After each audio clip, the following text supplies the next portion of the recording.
नमस्कार, अस्सलामु अलैकुम। लाइव हिंदुस्तान पर आप देख रहे हैं वीडियो शो दीन दुनिया। मैं हूं इमरान खान। कोई किसी को कहीं से नहीं निकाल रहा है।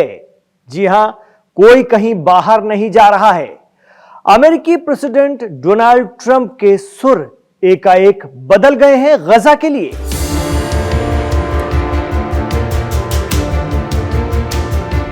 आपको याद होगा कि जब प्रेसिडेंट ट्रंप का यह बयान आया था कि गजा के रीडेवलपमेंट के लिए वहां के लोगों से गजा को खाली कराया जाएगा और उन्हें मिस्र और जॉर्डन अपने यहां शिफ्ट करा लें। उस वक्त उनके बगल में इस्राएल के पीएम बेंजामिन नेतन्याहू भी तशरीफ फरमा थे।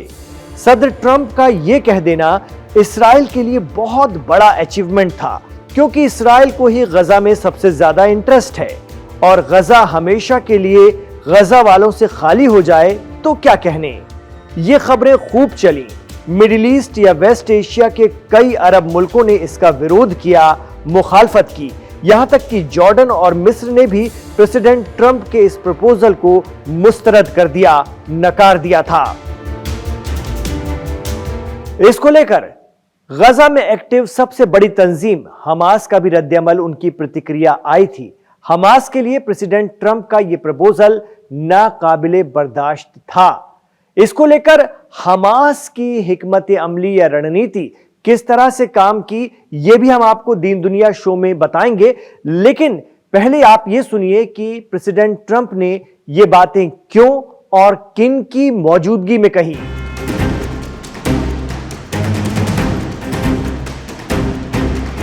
दरअसल व्हाइट हाउस में आयरिश पीएम माइकल मार्टिन के साथ अमेरिकी राष्ट्रपति की बैठक हुई थी।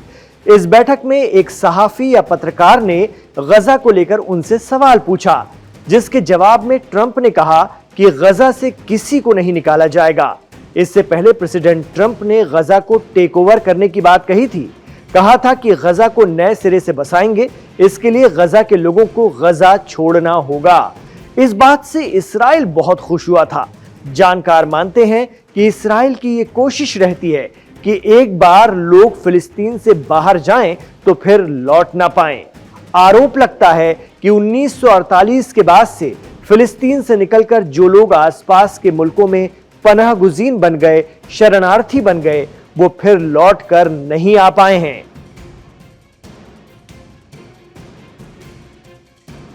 दरअसल आयरलैंड एक ऐसा मुल्क है जो फिलिस्तीन की हिमायत करता है, समर्थन करता है, उसे सपोर्ट करता है। आयरलैंड ने इंटरनेशनल क्रिमिनल कोर्ट में इस्राइल के खिलाफ साउथ अफ्रीका की कार्रवाई की हिमायत भी की थी। तब से इस्राइल और आयरलैंड के रिश्तों में खटास है। यहां तक कि इस्राइल ने अपने यहां आयरलैंड की एम्बेसी बंद कर दी। तो उसी आयरलैंड के पीएम मार्टिन की मौजूदगी में सदर ट्रंप ने कह दिया कि गजा से किसी को नहीं निकाला जाएगा। यह इस्राइल के लिए एक बहुत बड़ा धचका माना जा रहा है। इसके पीछे एक अहम वजह यह भी है कि गजा के लोग अब किसी भी कीमत पर अपनी जमीन, अपनी मातृभूमि छोड़ने के लिए तैयार नहीं हैं।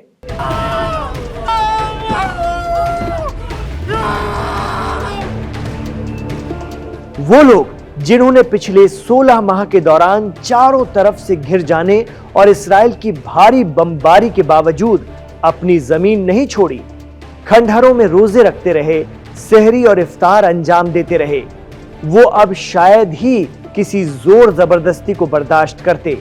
इस पर भी प्रेसिडेंट ट्रंप ने गेंद इस्राइल के पाले में दे रखी थी कि गजा खाली कराने की जिम्मेदारी उनकी है। अमेरिकी फोर्स जमीन पर नहीं उतरेगी, फिर भले ही अमेरिका बाद में उसे टेक ओवर कर लेगा इस्राइल से। लेकिन इस्राइल का ये ख्वाब, ये सपना टूट गया है। वेस्ट बैंक और गजा से अब कोई बाहर नहीं निकलेगा। इतना ही नहीं, अब कतर के दोहा में जो बातचीत हो रही है वो सीधे तौर पर अमेरिका के डायरेक्शन में हो रही है, यानी अमेरिका भी उसमें एक पार्टी बन गया है। प्रेसिडेंट ट्रंप के नुमाइंदे स्टीव विटकॉफ कतर में हमास इस्राइल कतर बातचीत का हिस्सा हैं। हमने एक्सपर्ट से प्रेसिडेंट ट्रंप के बदले रुख की वजह भी समझने की कोशिश की। जानकार मानते हैं कि इसमें कोई दो राय नहीं कि अरब ममालिक ने मिस्र की अगुवाई में क़यादत में गजा के रीडेवलपमेंट या तामीर नौ का प्लान तैयार किया। हालांकि अमेरिका ने उसे मुस्तरद कर दिया, नकार दिया, लेकिन मिडिल ईस्ट के अरब मुल्कों की इस यूनिटी को हमास ने पसे पर्दा सपोर्ट किया, इस बात पर सैक्रिफाइस करते हुए कि वो गजा के रीडेवलपमेंट प्लान में कोई मुदाखलत नहीं करेगा और इस दौरान जो अथॉरिटी बनेगी काबिल अफसरों की, उसमें भी हमास एक्टिव नहीं रहेगा। लेकिन गजा के लोगों को गजा से निकाले बिना यह काम होना चाहिए। कहा जाता है कि इसके पीछे हमास की रणनीति या हिकमत अमली यह है कि एक बार गजा में रीडेवलपमेंट शुरू हो जाए, वहां प्रशासन अपना काम करना शुरू कर दे, तो उसके बाद इलेक्शन या इंतखाबात के लिए रास्ता अपने आप निकल आएगा। और हमास को खुद पर यह एतमाद है कि वो गजा का इलेक्शन आराम से जीत जाएगा।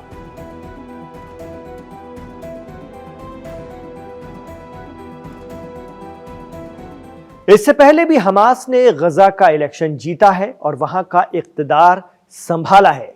अगर ऐसा होता है तो फिर इस्राइल किसी तरह का दबाव नहीं बना पाएगा, कुछ खास नहीं कर पाएगा।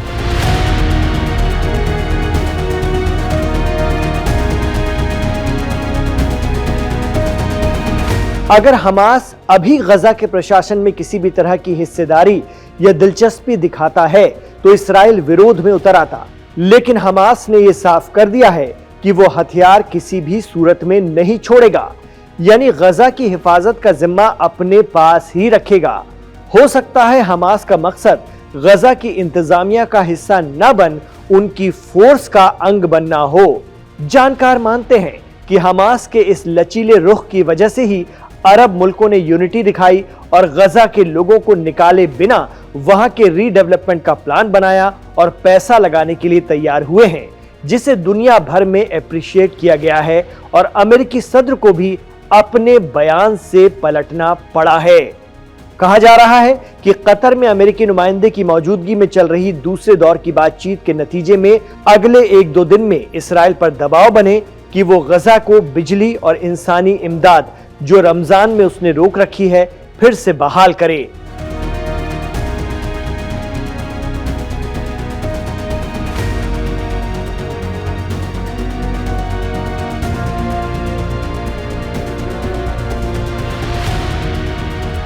तो अमेरिकी प्रेसिडेंट ट्रंप के इस बदले हुए बयान को आप किस तरह से समझ रहे हैं, किस तरह से देख रहे हैं, हमें कमेंट बॉक्स पर जरूर बताइएगा। और इसके पीछे आपको कुछ और वजूहात समझ में आती हैं तो वो भी तफसील से कमेंट बॉक्स पर लिखिए, हमें अच्छा लगेगा और हमें भी एक आइडिया मिलता है। आप हमारी बातों से कितना इत्तेफाक रखते हैं उस पर भी अपना कमेंट जरूर कीजिएगा। इमरान खान के साथ आप आखिर तक कनेक्ट रहे, इसके लिए आपका बहुत बहुत शुक्रिया।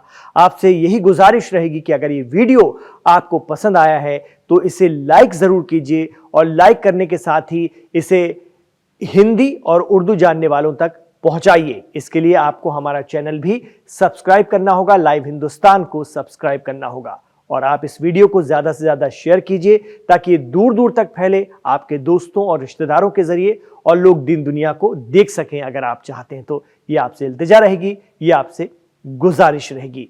इमरान खान के साथ आखिर तक जुड़े आप, इसके लिए एक बार फिर आपका बहुत बहुत शुक्रिया। अपना ख्याल रखिएगा और अपनी दुआओं में हमें याद रखिएगा।